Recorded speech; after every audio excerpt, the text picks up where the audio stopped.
बिस्मिल्लाहिर्रहमानिर्रहीम। Advance farming technique की तरफ से मैं मज़हर अमीन चकोगा आज कोट राधा किशन मोहसिन सईद भाई के पास आए हुए हैं। तो हम आपको ये आज मालूमात देना चाहते हैं कि पिकनिक क्या है, पिकनिक पर आप कैसे काश्तकारी कर सकते हैं। ये गंदम सामने देख रहे हैं, इसके बारे में मुकम्मल मालूमात मोहसिन सईद साहब आपको बताएंगे कि हमने इसको क्या दिया। बग़ैर खाद के बग़ैर पानी के ये गंदम खड़ी है, ये सामने आपके है।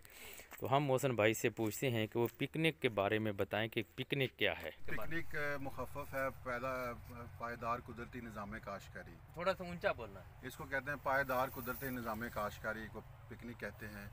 और पिकनिक का जो तरीक़ाकार है वो मैं आपको बताता हूँ। सबसे पहले हम 27 इंच गहरा हल चलाकर ज़मीन की हार्ड पैन, जिसको कोड़ भी कहते हैं, वो तोड़ते हैं। उसके बाद हम लेज़र लेवल करवाते हैं। उसके बाद हम बेड्स बना देते हैं।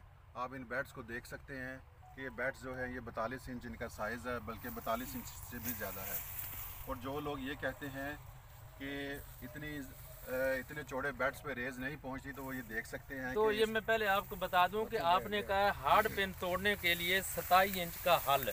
27 इंच का हल जो होता है उसको क्या आम सादा लफ्जों में उसको चेजल हल बोलते हैं। चेजल तीन होते हैं, वो तीन भी होते हैं, वो एक भी होता है। आप दो तार भी सकते हैं, एक से भी कोड तोड़ सकते हैं, एक से भी। और जब ये हार्ड पेन तोड़ना हो तो जमीन का कितने कितने फासले पर एक एक कोड लगाया जाता है?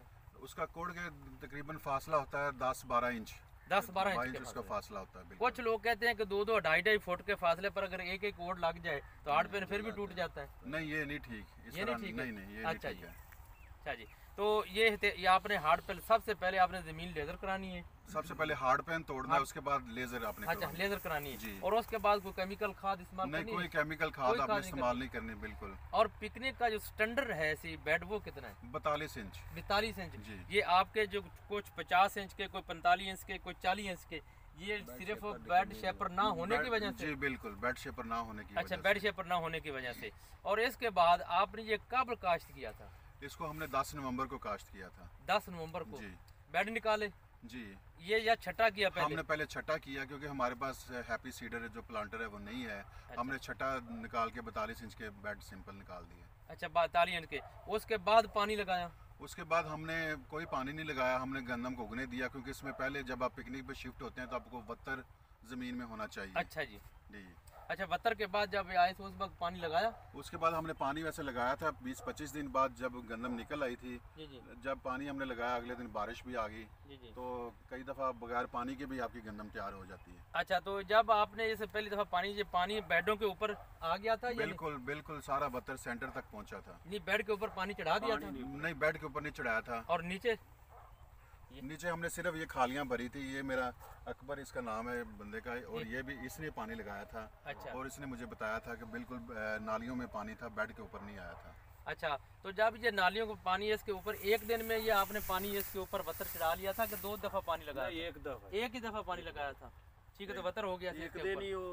तो बीज कितना डाला था आपने? बीज हमने इसमें 40 किलो 40 किलो पर एकड़ 40 किलो पर एकड़ डाला था। अच्छा, तो आप इसके आगे क्या करना है इसके आगे हमने कुछ नहीं करना। अब हम सोच रहे हैं कि वे अब ऑर्गेनिक फार्मिंग और पिकनिक दोनों को मिला के हम इसके अच्छे नताइज। और हमारे साथ मंजूर अकबर लाले का साहब भी आए हैं मिंशनाबाद से, तो उन्होंने हमें वेस्ट डिकम्पोज़र जो मुहैया किया है, हमने उसका मदर कल्चर बना लिया है। तो हमारा अगला प्लान है, इसमें 1000 लीटर जो है ना वेस्ट डिकम्पोज़र, उसको एक दफ़ा फ्लड करेंगे। और फिर इसी तरह हम इसकी 100 लीटर जो है वो फ़ी एकड़ के हिसाब से हम इस पर स्प्रे भी करेंगे। तो आप मुतमिन हैं? बिल्कुल, बहुत अच्छी फसल है, मुझे तो इसमें कोई कमी नज़र नहीं आ रही। जी हाजी साहब, जी इसके बारे में अभी मोहसिन भाई, ये आपने पिकनिक पर किया, आपने आगाज़ किया, माशाल्लाह आपने बहुत अच्छा काम किया।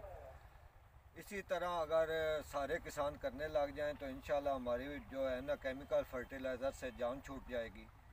अभी जो आपने किया इसमें आपको क्या कमी महसूस हुई है कि कौन कौन सी कमी रह गई है जो अगर हम पूरा कर लें तो हम मुकम्मल तौर पर ना पिकनिक पर चले जाएंगे? मुझे जो इसमें कमी नज़र आ रही है वो इक्विपमेंट की कमी है, क्योंकि बेड शेपर जो है वो ये आम जो रेज़र नहीं होता जिसमें कमाद से गोडी और मिट्टी लगाते हैं, उससे हमने ये किया है। तो अगर प्रॉपर हमें बेड शेपर मिल जाए, अब कोई बेड 50 इंच का भी है, कोई यहाँ पे 23 इंच का भी है। तो आपको बेड शेपर की कमी महसूस हो रही है? बिल्कुल ठीक है, कोई प्रॉब्लम नहीं है, आपने आगाज़ कर दिया। इंशाल्लाह नेक्स्ट टाइम आप इससे भी अच्छा काम करेंगे।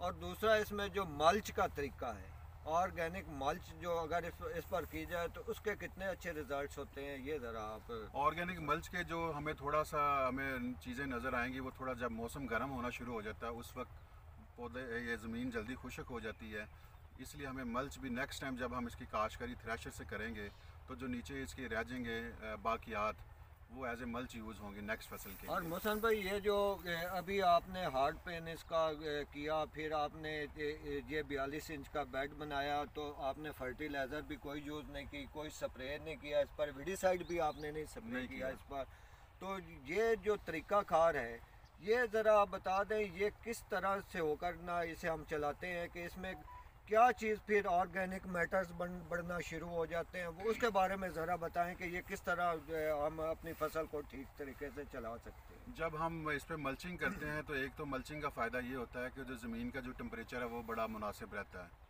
ज़मीन का टेम्परेचर नहीं बढ़ता क्योंकि उसके ऊपर सारी कवरेज होती है मल्चिंग की, और उसके नीचे जो माइक्रोबायल एक्टिविटी है वो बढ़ना शुरू हो जाती है। ज़मीन का एक हम बोलते हैं बायोटा, बायोटा की भी 3 स्टेजेस होती हैं, बायोटा 1 2 3, फिर नीचे इसके जो है 2 कीड़े जो हैं वो बनने शुरू हो जाते हैं।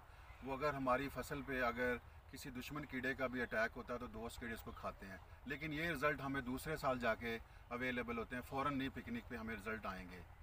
तो ये इसके पीछे केमिस्ट्री है कि एक मल्चिंग तो आपकी सूरज की रोशनी को रोकेगी, ज़मीन का टेम्परेचर बड़ा मुनासिब रहेगा, और उसके अलावा हमें पानी की जो पानी इस पे देखें आप कितना कम लगता है, कितने चौड़े बेड हैं, एक तो नंबर ऑफ़ प्लांट्स भी आपके बढ़ जाते हैं इस पे और आपकी पैदावार भी अच्छी आ जाती है। जी, तो ये जो हमारा 42 इंच का बेड है इसे हमें छोटा करना चाहिए या इसे हमने 42 इंच ही रखें ताकि इसमें जो नंबर ऑफ़ प्लांट्स हैं वो ज़्यादा हो जाए जी इसमें और अच्छी पैदावार हो सके। तो इसमें जो हमारा अगर हम मल्चिंग करते हैं तो एक तो जड़ी बूटी जो है वो इस पर नहीं आती, दूसरा जो है इसमें जो ज़मीन का टेम्परेचर है उसे वो लो रखती है, ऑर्गेनिक मल्चिंग है। बिल्कुल। तो ये जो हमारी ऑर्गेनिक मल्चिंग है इसमें हम ब्लैक मल्चिंग सही रहेगी या ऑर्गेनिक मल्चिंग ही सबसे अच्छी? जी देखिए, ब्लैक मल्चिंग का कोई फ़ायदा नहीं है। ब्लैक मल्चिंग एक तो इसमें आपका प्लास्टिक वेस्ट है, वो आपको मेहनत करनी पड़ती है, आपके 10-15 हज़ार का वो खर्चा होता है। तो जो ऑर्गेनिक मल्चिंग हमने वही यूज़ करनी है। पराली उसमें धान की पराली, ये गंदम की कटाई होगी तो गंदम का वेस्ट इसमें बाकी रहेगा। नॉर्मल तौर पे लोग लूसन भी लगाते हैं जो कि ज़मीन को बड़ी ज़्यादा नाइट्रोजन देता है। इसके अलावा मकई का कड़ब भी हम, कमाद की खोरी भी हम डाल सकते हैं, कई चीज़ें जो भी आपको बाकियात।